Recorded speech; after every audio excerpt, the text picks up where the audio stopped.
Binuhos na lahat ni Kai Sotto sa final game ng Koshigaya Alpas this season. Dunk party, binuli lang ang Japanese big man. Uminit ang 3-point shooting ng Alpas sa third frame. Tambak malala tuloy ang home team. So eto na nga ang final game ng Koshigaya Alpas this season. Kalaban ulit ang Mikawa Seahorses. Sa una nga nilang tapatan kahapon ay nanalo nga ang Mikawa Seahorses. Kaya naman this game nga ay looking forward na makabounce back ang kupunan ni Kai Sotto. Well, to start the first quarter ay nakuha nga kaagad ng world import ng Koshigaya na si Dumbuya ang opening basket this game. Mula nga yan sa naging inside pass ni Kai Sotto. Agad nga yung nakapag-set ng momentum sa opensa ng Alpas sa early minutes kung saan nagkaroon nga sila ng 7-2 start. Gandang depensa pa ang pinakita dito ni Kaiju para mabothered ang hook shot ng import ng Mikawa ni si Gardner. Tumuloy-tuloy nga ang pagkontrol ng Koshigaya this game hanggang sa midway mark. Bahagya nga silang nagkaroon ng 7-point lead sa Seahorses matapos ang kanilang back-to-back 3-pointers na nanggaling kay Matsuyama at Anthony Clemons. Nakuha na din nga ng ating kababayan ang kanyang unang field goal this game with under 5 minutes. Gandang drop pass ni Dumbuya kay Kaiju sa ilalim. May kasama pang foul and one. Nasink din nga ni Kaiju ang kanyang bonus free throw. Dahil nga dyan ay extended na nga sa double digit ang kalamangan ng Koshigaya Alpas sa Seahorse Mikawa. Pero hindi nga yun na-maintain ng Koshigaya Alpas sa late minutes. Nagkaroon nga ng run ng Mikawa Seahorses. Nakapag-generate nga sila ng 8-3 run para ibaba sa 5 points ang kalamangan ng Koshigaya after ng first frame,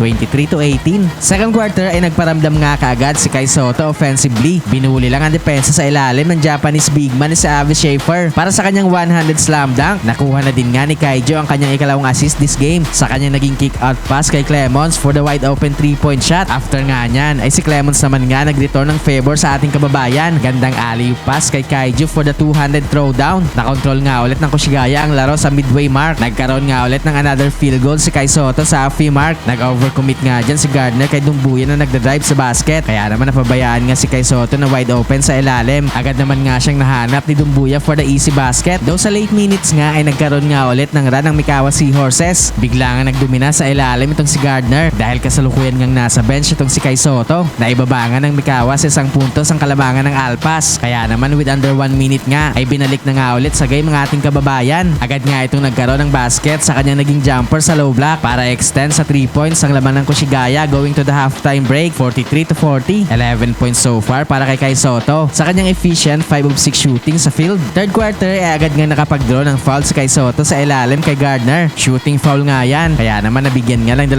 free throw si Kaiju. Though sayang nga yan, isang free throw lang na ipasok ni Kai. Biglang arangkada nga ang opensa ng Koshigaya Alpas sa first few minutes. Sumunod-sunod nga ang kanilang baskets habang itong si Kai Sotto naman nga ay nakapag-draw nga ulit ng foul sa kanyang alley-oop dunk attempt. This time nga ay naipasok na ng ating kababayan ang kanyang 2 free throws. Lumolobo na nga itong kalamangan ng Alpas sa halfway mark na umabot na sa 20 points. Nagpapaula na nga dyan ng 3 ang Koshigaya sa pangunguna ni Anthony Clemons sa Takiro Oba. Wala ngang sagot defensively itong Mikawa sa mainit na opensa ng Alpas. Kaya naman magtatapos nga ang third frame. Natambak na ng 24 points ng Mikawa, 76-52. Fourth and final quarter ay na-maintain nga ng Koshigaya Alpas ang kanilang malaking kalamangan sa Mikawa. Nagkaroon pa ng another slam dunk si Kai Sotto sa midway mark. Hindi na nga nagkaroon pa ng big comeback ng Mikawa Seahorses this game. Kaya naman sa huli nga ay panalo ang Koshigaya Alpas.